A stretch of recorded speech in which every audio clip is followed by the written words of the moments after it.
حضرت سیدنا عثمان غنی رضی اللہ تعالیٰ 17 ذوالحجہ آپ کا یوم وصال ہے۔ دیکھیں آپ قبر پہ بیٹھ کے اتنا روتے تھے کہ آپ کے آنسوں سے آپ کی داڑھی مبارک تر ہو جائے گا۔ 2 نوروں والی سرکار حضرت جن کو حضور نبی علیہ السلام نے اپنی 2 صاحبزادیاں عطا فرمائی اور کہا 2 ہی تھی، اگر زیادہ ہوتی تو 1 کر کے عثمان کے نکاح میں دے دیتا حضرت۔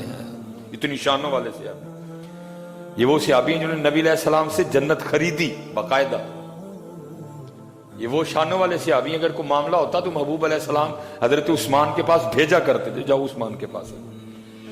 پھر بعد میں صدیق اکبر رضی اللہ تعالیٰ عنہ، حضرت عمر فاروق کا بھی یہی معمول رہا، اگر کوئی معاملہ ہوتا نا فرمایا کرتے تھے جاؤ عثمان کے پاس حضرت۔ اتنے سخی تھے حضرت، اتنے کریم تھے حضرت عثمان غنی رضی اللہ تعالیٰ۔ لکھا ہے کہ وہ جناب صدیق اکبر رضی اللہ تعالیٰ عنہ کے دور خلافت کی ابتدا تھی، بالکل آپ باہر بیٹھے ہوئے تھے حضرت، ایک شخص آیا اور آگے سلام عرض کرنے کے بعد عرض کرتا ہے حضرت آپ امیر بھی ہیں اور امیر بھی ہیں۔ پہلے امیر سے مراد کیا مسلمانوں کے امیر ہیں، اور دوسرے امیر سے مراد آپ دل کے بھی امیر ہیں۔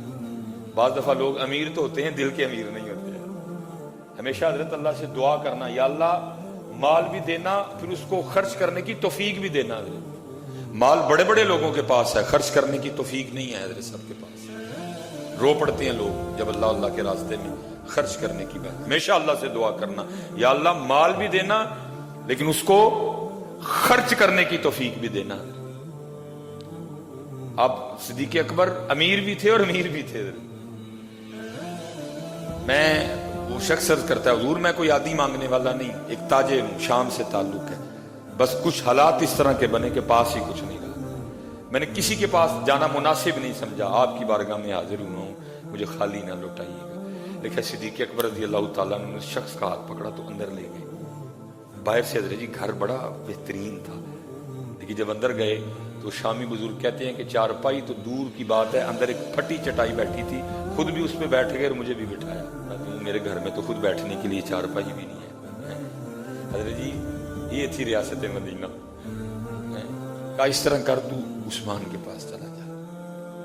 وہ شامی کہتے ہیں جب میں اٹھا نا تو میں نے جناب صدیق اکبر رضی اللہ تعالیٰ عنہ کی بارگاہ میں عرض کی کہ وہاں جا کے بتاؤں کہ مجھے حضرت ابوبکر نے بھیجا ہے۔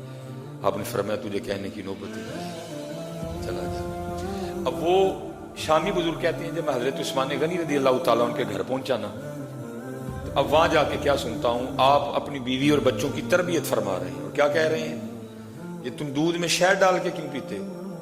خبردار آج کے بعد دونوں کو اکٹھا نہ کرنا، اگر شہد پینا ہے تو صرف شہد پیو، اگر دودھ پینا ہے تو صرف دودھ پیو، خبردار آج کے بعد دونوں کو اکٹھا نہ کیا جائے۔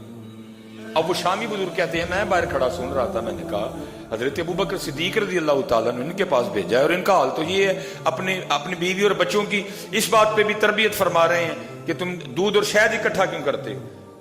اگر دودھ پینا ہے تو اکٹھا علیحدہ پیو، تنہا پیو، شہد نہ ڈالو، اور اگر شہد پینا ہے تو دودھ نہ ساتھ ملاؤ، اکیلے پیو، مجھے کیا دیں گے؟ وہ شامی بزرگ کہتے ہیں میں واپس چل پڑا۔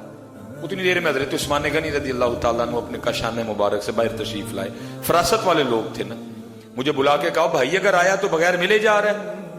کہتے میں واپس آیا، آ کے میں نے سلام عرض کی، سلام کا جواب بھی مرحمت فرمایا، ساتھ مسکرائے بھی، اور مسکرانے کی وجہ یہ تھی کہ سلام کے جواب دینے سے ان کو پتہ چل گیا کہ میرے محبوب کا امتی ہے، میرے محبوب کا امتی ہے۔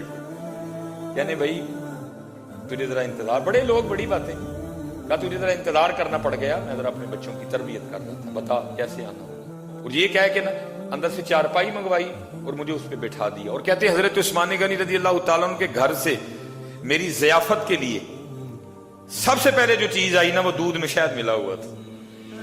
کہتے اس کے بعد جو آیا وہ کھجوروں کا حلوہ آیا، مجھے کھلا کے پلا کے پھر پوچھتے ہیں بھائی کیسے آنا ہوا؟ کہتے میں نے عرض کی حضور میں ایک تاجر ہوں، کچھ معاملات اس طرح کے بن گئے کہ مجھ پہ بڑا قرض آ گیا، میں جناب صدیق اکبر کی بارگاہ میں حاضر ہوا، انہوں نے آپ کی طرف بھیجا۔ جب میں آیا نا تو آپ اپنے بیوی بچوں کی تربیت فرما رہے تھے کہ تم دودھ میں شہد ملا کے کیوں پیتے ہو؟ اگر دودھ پینا تو تنہا پیو، شہد پینا تو تنہا پیو۔ تو میں تو یہ سن کے واپس جا رہا تھا کہ جو بندہ صرف اپنے بچوں کو اس بات پہ ڈانٹ رہا ہے کہ